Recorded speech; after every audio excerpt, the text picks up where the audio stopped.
Welcome to another video.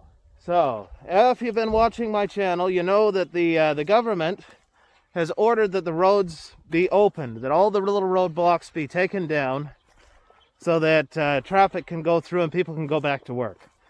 So we're on a journey to go see if the village's little roadblock has been taken down.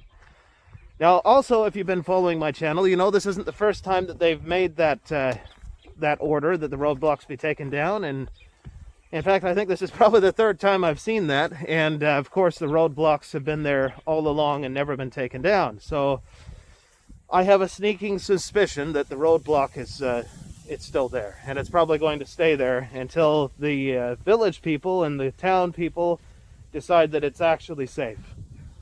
Which is surprising because, again, as I've mentioned in the other videos, you think of China as a very centralized authoritarian society. But through this little crisis, I have seen that people are resisting that and not listening to what the central government says. So, for good or for bad, that's kind of what's happening. But we're going to go find out. Maybe I'm wrong. Maybe they've taken down the roadblock and the road is clear now. But again, I doubt it. But we'll find out. As for updates on the virus situation, it sounds like it's about the same as yesterday. 2,000 new cases, somewhere around there, and somewhere around 100 fatalities. So that looks like the numbers are kind of going up and staying about the same level of increase. No more massive jumps like the other day, but still steadily increasing, which is expected. As I mentioned, this month is supposed to be when the virus will likely peak, so looks about the same. Now, I did want to talk about Grandma and Grandpa a little bit, because I think they have a very interesting story that probably should be told. They've been through a lot of experiences. This isn't the first crisis they've been through here in China, but maybe I can go back to the beginning. So, you know that they're very old, and at one time, China went through a very bad famine, and they got to live through that. Now, for Grandma, she was very young, of course, when this happened. Both of them were very young. But she actually doesn't remember her parents' names. They died when she was very young during the famine. And, well, she doesn't even remember their names because she was so young when it happened. Most of her life, you know, they have a lot of focus on food, and it's directly related to that famine. So, you see, they don't really have, you know, it's not like they're looking for fancy cars in life or any of those kinds of things. Most of the time, they're just thinking about food and making sure that everybody is eating well. In the comments, we were kind of joking a bit about how well they feed me. They do like to do that. They like to make sure that family and people are well fed, especially when they come to visit. And I'm in the bit of mud again here, so bear with me. I didn't think to bring like hiking boots with me when I came out here originally, so my shoes are definitely not built for this sort of thing, but well, it's all I've got, so that's what I'm going to be wearing. So just as a little bit of history, if you're not familiar with the Great Famine that happened in China back during the early communist days, it started, I believe it killed, they would say, upward of 30 million people. So it was a big deal. And, well, they got to live through that. Everyone of that generation got to live through that. You're saying, well, famine is a terrible natural disaster. And it is. But in this case, it had not so natural origins. You're saying, well, how can that be? Well, it goes back to very bad policy decisions from people that didn't understand how ecosystems work. And basically what had happened was they decided that sparrows were eating up all the grain, and they could have so much more grain in storage if they could just get rid of all the sparrows.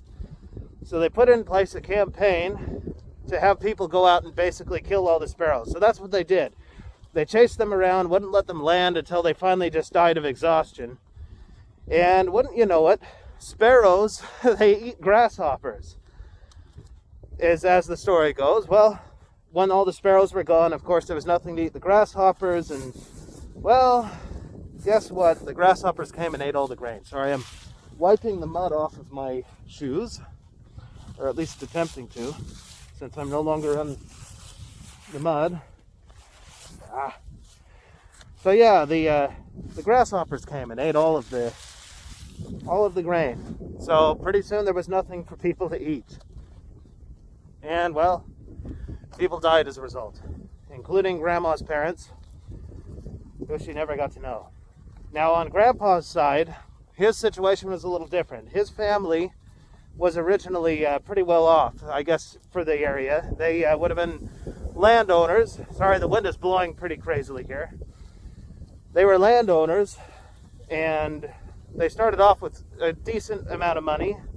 Unfortunately, Grandpa's father was a gambler, and he racked up some debts, and he actually gave away some of his sons, is my understanding, for the debts. So some of his brothers got sent off to another family, and this was when Grandpa was very young. Now, it was also during this time that the war between the nationalists and the communists was going on, and Grandpa's brothers ended up getting put into the nationalist military and put to fight against the communists. Now, they were pretty young, and at one point, because, well, they were young, they decided to take their opportunity to get back home to their brother and their real family. So they tried to escape from the nationalist military. And on their way back, they got picked up as prisoners from the communists and put into a little prison camp somewhere. And at some point, they overheard the communist soldiers talking about that they were going to kill them. So they escaped from that. And on their way escaping from that, mask here. The nationalist military found them and put them back into circulation to fight the war. Now, the grandfathers that ended up going to Taiwan, they have all kinds of stories about, the war. But either way, when things didn't go well for the nationalists, they ended up going to Taiwan, where they've lived ever since. Now, Grandpa, as you know, he got to grow up here in China. Their family didn't have their money anymore. Of course, the communists took over. And he ended up marrying Grandma, which is interesting. He grew up to be he started off, he was a barber. And I think that might be how he met Grandma, was actually cutting hair. So, a very interesting thing. But they grew up, they went through all of the Cultural Revolution and all of that wonderful stuff, the Great Leap Forward.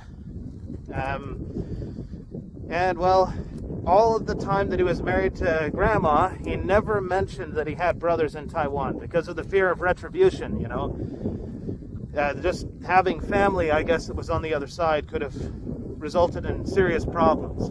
And it wasn't until the 1990s, when the brothers in Taiwan were finally able to make contact again, that she found out that he had some brothers living in Taiwan.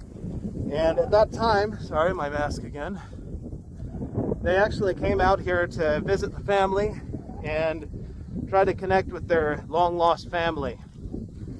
And they still stay in somewhat of contact to this day, but not everybody's been able to be reunited. In the midst of all the famine and the conflict and the cultural changes, one of Grandpa's brothers got lost. I guess he was the youngest, and they've never been able to figure out what happened to him.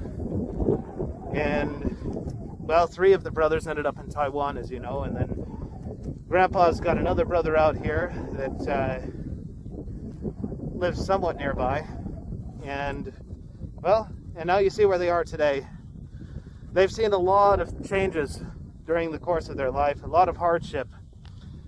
Grandma is someone that's really incredible, if you ask me. When I hear about how they, they gave birth to kids, they didn't have, hospitals or anything, or not even a midwife. She did everything herself.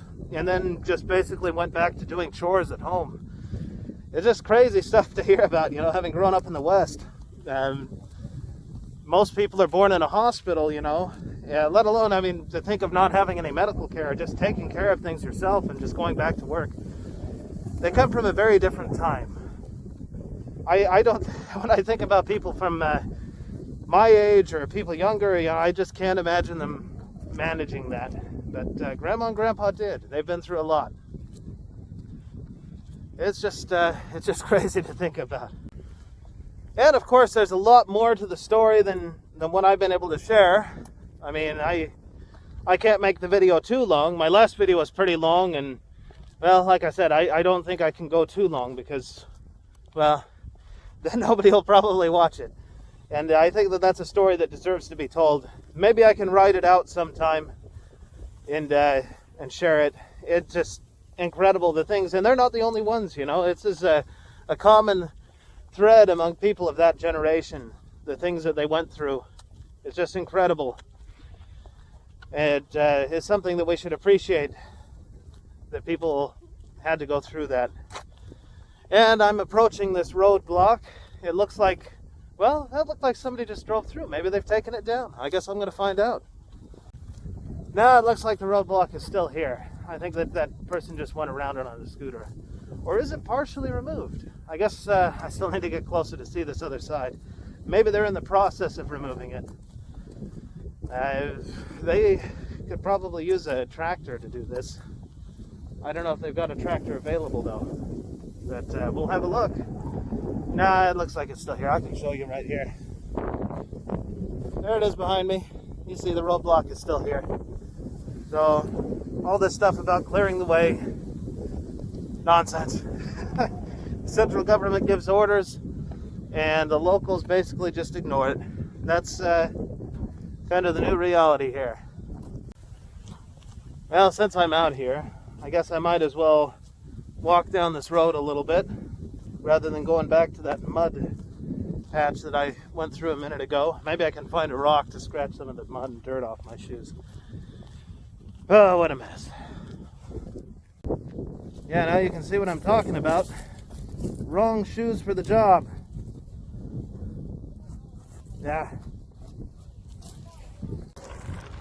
Yeah, people on their way to town. Probably going to do the same thing that I did the other day. Sneak into the supermarket to get some supplies. Maybe some Coca-Cola or something. Just never expected this sort of thing to happen to me. Getting stuck in a quarantine.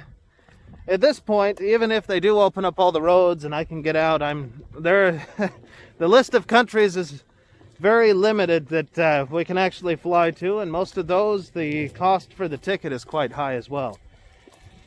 As I mentioned, you know, Chinese people can't even go to space. Here's another neighbor. Yep, on their way to town. Going to the market, I guess. Or at least if they can get snuck into the market. Here's an interesting thing. You see it all the time out here. These, on the side of the road here, they're graves. I guess, again, I mentioned them the other day. I'd call them a family shrine. So if I were to get up close to them, which I'm not going to, sorry, you'd see pictures on them, or a portrait of whoever's shrine or grave that is. You can see they're decorated. Usually around New Year and different holidays, people will put things on the graves. These are newer ones, these fancier ones, and you see some of these old ones that looks like just a circle of concrete with some trees sticking out. Those are graves too. That's also a family shrine. That's just from, those are older. They're not as, probably back from before they had much money or ability to make fancy graves. And I'm pretty sure the communists discouraged that sort of thing for quite a while. They're not big fans of religion, if you know what I mean. And I'm not a Buddhist or a Taoist, so I don't know what type of tradition that is, if it's Buddhist or if it's Taoist. I know Grandma and Grandpa are Buddhist, but I really don't know which way. Maybe it's the same for both, for all I know. My knowledge of those things is very, very limited. I think I've mentioned Taoism a little bit in one of my other videos. There are a lot of people that are Taoist and Buddhist. They just, yeah, I don't know. Maybe you've seen some videos or pictures of Buddhist temples and stuff here in China. Most of them are just tourist traps. Even the monks that you see in there, they're just people in costumes. I've been to some that are real. There was one that I found with a friend way up on a mountain. It's not one where people usually go. Certainly no tourists are going there. It's way out in the middle of nowhere. And yeah, they had real monks, and they're in there, and they're trying to take care of the place. It was very interesting. I have some pictures somewhere, probably on Instagram. No, actually, I don't think I have those on Instagram. Maybe I can dig them up, and I can show you here. A temple in the mountains of Anhui province. If you get into Shanghai, there are a lot of people that'll practice some Buddhism or Taoism. Usually you'll just see it like there'll be a businessman that'll go into the temple, and leave an offering because they're opening a new business, or a lot of students. Yeah, students, they'll go into the temples, if they have a big test, they'll go in and they'll leave an offering of some kind. Kind of interesting. Again, I don't know enough about those religions to be able to comment. Having grown up in the West, obviously I grew up with Christianity. I didn't grow up with Buddhism or any of that stuff, so my knowledge of it is quite limited. I mean, I've tried to learn a little bit about it here since I live in China, but most people here aren't religious anyway, so there's not a lot of people that know anything about it here either. So my only source is Wikipedia, and I don't always trust that source, so I don't know. There's a lot of people that claim to know a lot about Buddhism or Taoism, and in most cases they really don't. They're about like me. They've just found things online and they think that they believe in Buddhism. I don't know. I'm not going to criticize people, I guess. Whatever you want to believe, that's up to you. All I know is I'm stuck in this quarantine zone. I don't know if you've noticed, it's actually still pretty cold. The only reason the snow has melted is because the sun is shining. If you look at this rice field here, or rice paddy or whatever, there's still ice over the top of it. Quite cold, especially with this wind blowing. Doesn't exactly feel good. The good news is that it's supposed to warm up by the end of the week. So we should be back to spring type weather here before long. I'm looking forward to it. I'm not a big fan of hot weather or anything, but I'm definitely not a fan of cold weather.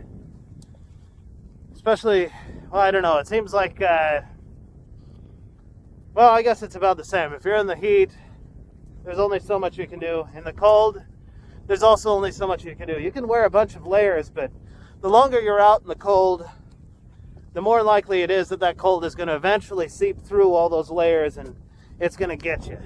Especially any exposed skin, Good thing I have to wear this mask. I guess that's helping a little bit to block the wind from blowing on my face all over there anyway, but I've also got these nice headphones on.